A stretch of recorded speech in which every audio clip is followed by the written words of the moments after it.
సింగరేణి గనుల కింద భూములు కోల్పోయినటువంటి భూ నిర్వాసితులకు కాంట్రాక్టు పద్ధతిన ఉపాధి అవకాశాలు కల్పించాలని ఏఐటీసీ భూపాలపల్లి బ్రాంచ్ కార్యదర్శి మోటపలుకుల రమేష్ యాజమాన్యాన్ని డిమాండ్ చేశారు. మంగళవారం భూపాలపల్లి ఏరియాలోని స్థానిక కుమ్రై భవన్లో ఏఐటీసీ నాయకులు మీడియా సమావేశాన్ని ఏర్పాటు చేశారు. ఈ సమావేశంలో భూ నిర్వాసితులకు సంబంధించిన సమస్యలపై వారు మాట్లాడారు. భారతదేశ కార్మిక వర్గాన్ని కార్మిక చట్టాలను నిర్వీర్యం చేయడం ద్వారా రకరకాలుగా ఇబ్బందులు పెడుతున్న హింసిస్తున్న బీజేపీ ప్రభుత్వాన్ని రాబోయే రోజులలో ఎన్నికలలో ఓడించడం ద్వారా గద్దెదించడం కోసం భారతదేశ కార్మిక వర్గం కంకణం కట్టుకున్నది. అందులో భాగంగా తెలంగాణ రాష్ట్రంలో జరుగుతున్న ఎన్నికల్లో ఇండియా కూటమి బలపరుస్తున్నటువంటి కాంగ్రెస్ పార్టీ అభ్యర్థులను గెలిపించాల్సిందిగా కమ్యూనిస్ట్ పార్టీ దాంతోపాటు దాని ప్రజా సంఘం ఏఐటీసీగా మేము కాంగ్రెస్ పార్టీకి మద్దతు తెలుపుతున్నాం.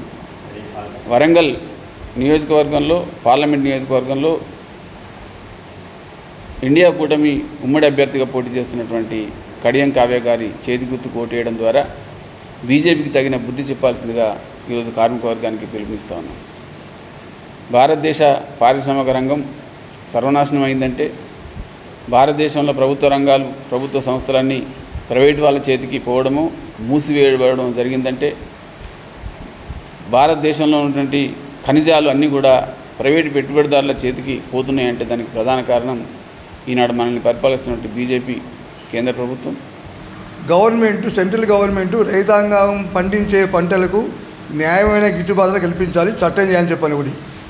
రెండవది రుణ విముక్తి, బ్యాంకు రుణాలు కానీ సొసైటీ కానీ ప్రైవేట్ కానీ ప్రభుత్వం వారికి భరించాలి, రైతాంగానికి విముక్తి కల్పించాలని. అయినా ప్రభుత్వం ఏమాత్రం స్పందించలేదు, ఆ పని చేయలేదు ప్రభుత్వం అధికారంగా ఉండి కూడా. రెండవది డాక్టర్ స్వామినాథన్ కమిషన్ కూడా ఆ నివేదికను తుంగలో తొక్కింది.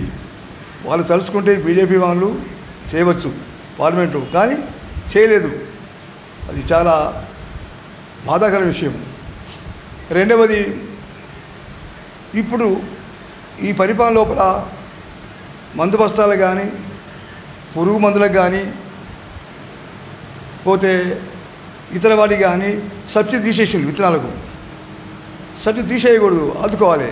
అది మూడవది 3 నెలల చట్టాలు తీసుకొచ్చిండు. 3 నెలల చట్టాలు అంటే పార్లమెంట్ లోపల మోజవాని ఓటుతోటి నెగ్గించుకొని కరోనా సమయం లోపల 3 చట్టాలు తీసుకొచ్చి బలవంతంగా రుద్దారు. ఆ చట్టాల స్వభావం ఏంది? భారతదేశం లోపల ఈ చిన్న పెద్ద మార్కెట్లన్నీ ఉండవు.